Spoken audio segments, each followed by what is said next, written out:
Class 10 का एक सवाल है कि एक तार वृत्त के रूप में है, यानी एक तार किस रूप में है, वृत्त के रूप में है, जिसका त्रिज्या 84 cm है। उस वर्ग का भुजा ज्ञात करें जो तार को मोड़कर बनाया जा सकता है। ध्यान दीजिए।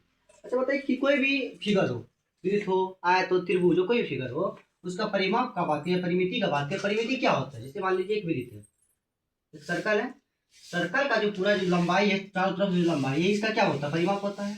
मान लीजिए इसी को तोड़ के हम बनाना चाह रहे हैं, एक वर्ग बनाना चाह रहे हैं, ठीक है, एक वर्ग बनाना चाह रहे हैं, तो वर्ग और ये वृत्त में समानता क्या है, यानी समानता बस ये है दोनों में कि दोनों का परिमाप क्या होगा, बराबर होगा। जैसे मान लीजिए एग्जाम्पल समझ सकते हैं हम लोग। जैसे मान लीजिए एक रस्सी है, ठीक है, एक रस्सी है, रस्सी को मोड़ के वृत्त बनाते हैं, एक वृत्त बनाए, यानी ये रस्सी को जो मोड़ के वृत्त बनाया है, और मान लीजिए इसी रस्सी से मान इसको फैला दिए, ये पूरा पूरा लंबाई क्या होगा, इसका परिमाप बन गया। इसका वर्ग बनाइए, त्रिभुज बनाइए, वृत्त बनाइए, सबका परिमाप क्या होगा, बराबर होगा। इसी तरह हम ये सवाल में देखेंगे तो बराबर क्या होगा, परिमाप है। इसका मतलब क्या होगा, जो वृत्त का परिमाप होगा वही परिमाप क्या होगा, इस वर्ग का परिमाप, नहीं वर्ग का परिमाप वृत्त का परिमाप क्या होगा, बराबर होगा।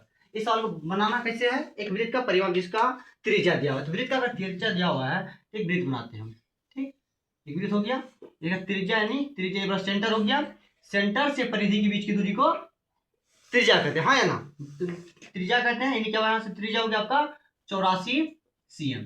बोले तो r इक्वल टू हो गया त्रिज्या बराबर, यानी त्रिज्या बोले तो r बराबर आपका हो जाना है 84 cm। इस वृत्त का परिधि क्या होगा, लिखेंगे वृत्त का परिधि बराबर, वृत्त का परिधि, वृत्त का परिधि बराबर 2 पाई r। वृत्त का परिधि कितना होता है, 2 पाई r होता है। अब 2 का मान तो 2 ही है, इसमें कोई बदलाव करना नहीं है, 2 का मान 2। पाई का वैल्यू अगर नहीं दिया हुआ कुछ तो 22/7, अगर दे दिया तो 3 पे टेक्चर देगा तो वो लेंगे। आर का मान आपको दिया हुआ कितना, 84 cm, हाँ या ना, कोई दिक्कत नहीं है, ध्यान दीजिए। उसके बाद क्या होगा, कट जाना ये, तो 7 एकम 7, 7 दूनी 14, यानी हो जाना है 22 दूनी 44 गुना का 12 cm। गुना करेंगे 44 गुना 12 करेंगे, 44 गुना के 12, 44 गुना 88, 44 से कम 44, 8 8 4 12, 528, यानी हो गया आपका 528 cm, हाँ या ना, 528 cm क्या हो गया, ये 528 cm आपका क्या हो गया, वृत्त का बन गया आपका परिधि। अब बताइए कि जो हमको बनाना, इसी परिधि से हमको क्या बनाना है, एक वर्ग बनाना है, यानी वर्ग का जो परिमाप होगा ये सेम ही होगा, कितना 528 होगा। एक वर्ग बनाना चाहते हैं तो प्रश्न ये कर रहा है दोनों का परिमाप होगा बराबर, लिखेंगे वर्ग का परिमाप बराबर, यानी वर्ग का परिमाप बराबर, वर्ग का परिमाप बराबर 4 गुना भुजा, हाँ या ना, 4 गुना भुजा हो गया। अब बताइए वर्ग का परिमाप कितना दिया हुआ है, 528, यानी जो वृत्त का वही वर्ग का परिमाप हो गया, लिख देंगे 528 cm बराबर 4 गुना भुजा, बोलो हाँ या ना।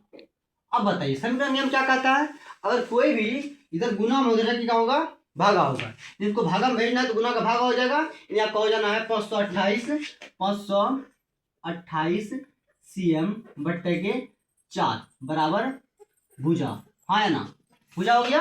अब भाग कर दीजिए, कितना हो गया, 4 एकम 4, 4 तिया 12, 4 दूनी 8, यानी बोले तो 132 cm बराबर आपका हो गया भुजा, यानी भुजा का वैल्यू कितना निकलेगा आपका, भुजा का वैल्यू आपका निकल गया 132 cm, यानी 132 cm इस सवाल का आपको हुआ आंसर, यानी वृत्त का सॉरी आपको हो गया वर्ग का एक भुजा 132 cm हो गया, ठीक है, चलिए नोट कर लीजिए।